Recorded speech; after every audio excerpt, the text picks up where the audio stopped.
വർഷങ്ങൾക്ക് മുമ്പ് ഒരു പഠനയാത്രയുടെ ഭാഗമായിട്ടാണ് ഞങ്ങൾ ഗുജറാത്തിലെ അഹമ്മദാബാദിൽ എത്തിച്ചേർന്നത്. അപ്പം അവിടെ പ്രധാനമായിട്ടും കാണാൻ ഉദ്ദേശിച്ച സ്ഥലങ്ങളിൽ ഒന്ന് സബർമതി ആശ്രമം, 2 അക്ഷർധാം ക്ഷേത്രം, ഇതൊക്കെ തന്നെയാണ്. ആദ്യം സന്ദർശിക്കേണ്ടത് സബർമതി ആശ്രമമാണ് എന്ന് തീരുമാനിച്ചു. അങ്ങനെ ഞങ്ങൾ അവിടുന്ന് ടാക്സി വിളിച്ച് ബാപ്പുജിയുടെ ആശ്രമത്തിലേക്ക് യാത്ര ആരംഭിച്ചു. 1-2 ടാക്സികളിലാണ് ഞങ്ങൾ യാത്ര ചെയ്യുന്നത്.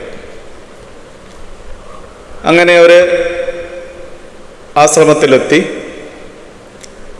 ആ ആശ്രമത്തിൻ്റെ കവാടം കടന്ന് ഞങ്ങൾ അതിൻ്റെ അകത്തേക്ക് പ്രവേശിച്ചു.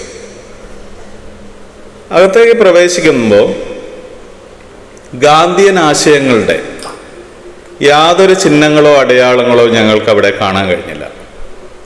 പകരം കാവ്യ വസ്ത്രധാരികളായ നിരവധി മനുഷ്യന്മാരെ കാണുകയുണ്ടായി. ചിലരവിടെ ചില മരത്തിൻ്റെ തണലിൽ ധ്യാനത്തിലിരിക്കുന്നു. അത്തരത്തിലുള്ള ഒരു അന്തരീക്ഷമാണ് ഞങ്ങൾക്ക് പൂർണ്ണമായും അവിടെ കാണാൻ കഴിഞ്ഞത്. ഞങ്ങൾക്ക് അബദ്ധം മനസ്സിലായി. ഞങ്ങൾ ഉദ്ദേശിച്ച സ്ഥലത്തല്ല എത്തിച്ചേർന്നത്. ഇത് മറ്റെന്തോ ഒരു സ്ഥാപനമാണ്. ഞങ്ങൾ അവിടുന്ന് മെല്ലെ പുറത്ത് കടന്നു. അപ്പോഴേക്ക് ഞങ്ങളെ ഒരു സന്യാസിനി വന്ന് ഞങ്ങളടുത്ത് എത്തുകയും സന്യാസിനി ഞങ്ങളെ തേടി വരികയും ആ സന്യാസി ആ ആശ്രമത്തിൻ്റെ മഹത്വത്തെക്കുറിച്ച് വളരെ വിപുലമായി ഞങ്ങളോട് സംസാരിക്കുകയും ചെയ്തു.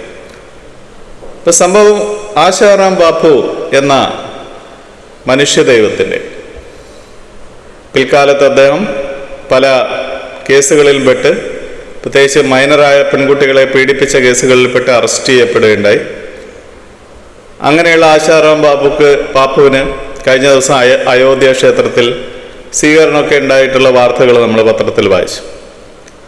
ഇത് ഈ സംഭവത്തിന് മുമ്പാണ് ഞങ്ങൾ സന്ദർശിച്ചത്. ആശാറാം ബാപ്പുവിൻ്റെ ഈ കേസും മറ്റും ഒക്കെ സംഭവിക്കുന്നതിന് മുമ്പ് ഉള്ള കാലത്താണ്.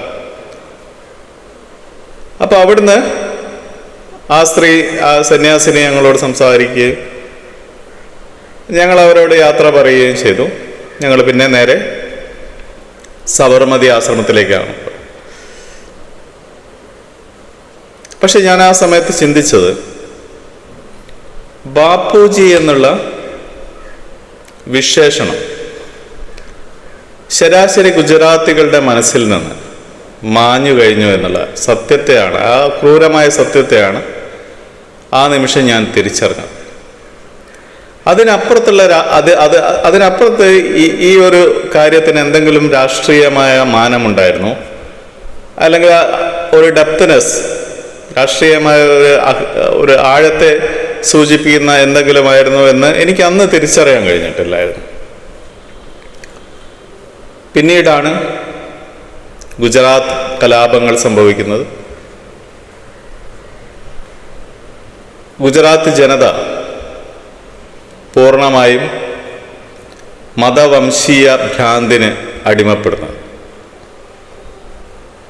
അപ്പം അതുകൊണ്ട് തന്നെ ഗുജറാത്ത് കലാപം സംഭവിച്ച സമയത്തൊക്കെ തന്നെ എൻ്റെ മനസ്സിൽ ഓടിയെത്തിയത് ഈ സംഭവമാണ്. അപ്പം എനിക്കറിയാമായിരുന്നു ആ ജനതയുടെ ട്രാൻസ്ഫോർമേഷൻ ഏത് വിധമാണ് സംഭവിച്ചു കൊണ്ടിരിക്കുന്നത് എന്നുള്ള റീഡിങ് ഈ ഒരു ഇൻസിഡൻറ്റിനെ ബേസ് ചെയ്തുകൊണ്ട് ഉണ്ടായിരുന്നു. കാരണം എന്ന് പറഞ്ഞാൽ പ്രത്യേകിച്ച് അന്നെല്ലാം ദേശീയ അന്തർദേശീയ കാര്യങ്ങളിൽ വളരെ ശ്രദ്ധാലുവായിരുന്നതുകൊണ്ട് എന്താണ് സംഭവിച്ചുകൊണ്ടിരിക്കുന്നത് എന്നുള്ള അതിൻ്റെ ഒരു ട്രാൻസ്ഫോർമേഷനെ കുറിച്ചുള്ള കൃത്യമായ ധാരണയുണ്ട്.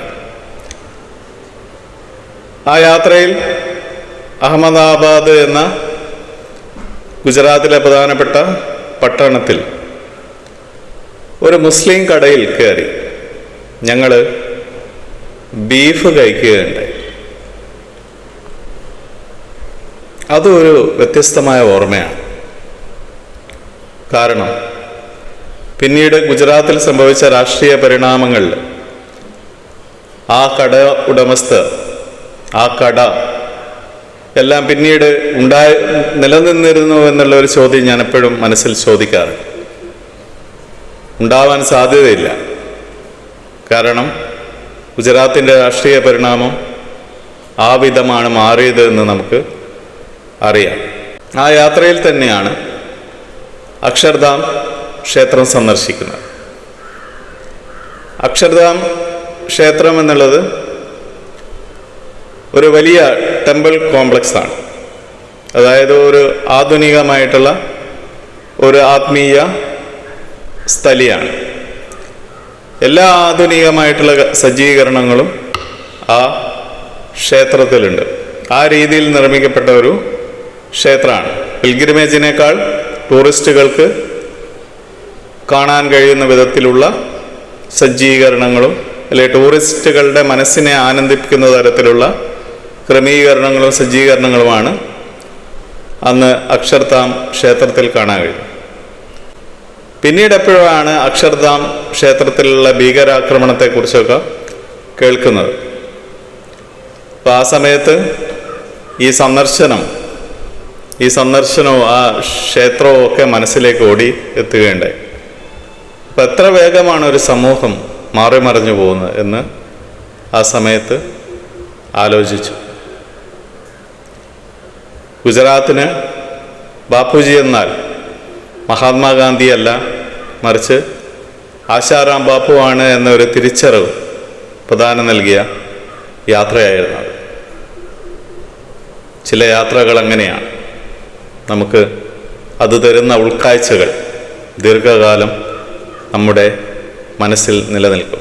ഇനി പിൽക്കാലത്ത് സംഭവിക്കുന്ന പരിണാമങ്ങളെ വായിക്കാൻ ആ ഉൾക്കാഴ്ച നമ്മളെ സഹായിക്കും. നന്ദി.